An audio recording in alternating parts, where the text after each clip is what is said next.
एक राजा था जो अपनी प्रजा का बहुत ख्याल रखता था।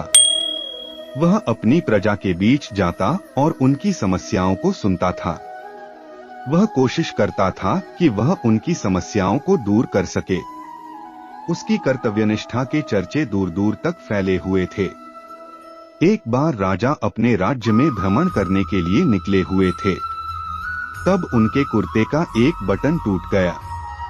यह देख राजा ने अपने मंत्री तो तुरंत बुलाया और उसे आदेश दिया कि वो गांव से एक अच्छे दर्जी को बुला लाएं जो उनके कुर्ते का बटन लगा दे। यह सुन मंत्री ने गांव में दर्जी की खोज शुरू कर दी। संयोग से उन्हें एक दर्जी भी मिल गया। गांव में उसकी एक छोटी सी दुकान थी। उस दर्जी को जल्दी ही राजा के पास लाया गया। उस दर्जी से राजा ने कहा कि क्या वो उसके कुर्ते के बटन सिल सकता है। दर्जी ने कहा कि यह तो बड़ा ही आसान काम है। दर्जी ने अपने थैले से धागा निकाला और कुर्ते का बटन लगा दिया। राजा बेहद खुश हुआ और उससे पूछा कि वो उन्हें कितने पैसे दे।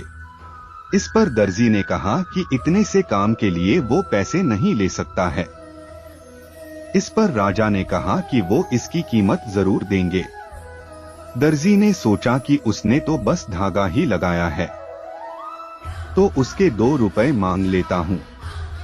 फिर दर्जी ने सोचा कि कहीं राजा यह न सोचे कि इतने से काम के 2 रुपए तो गांव वालों से कितना पैसा लेता होगा। यह सब सोच समझकर दर्जी ने कहा कि वो इतनी इच्छा से जो भी देंगे वो ले लेगा।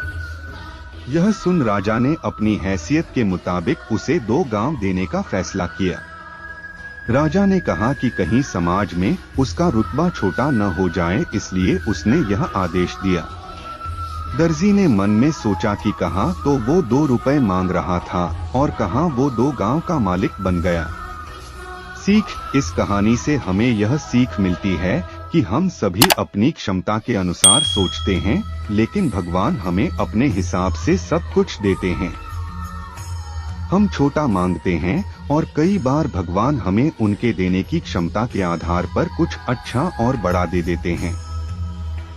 इसलिए गीता में श्री कृष्ण ने भी कहा कि कर्म करो, फल की इच्छा मत करो, और यही इस कहानी का सार भी है।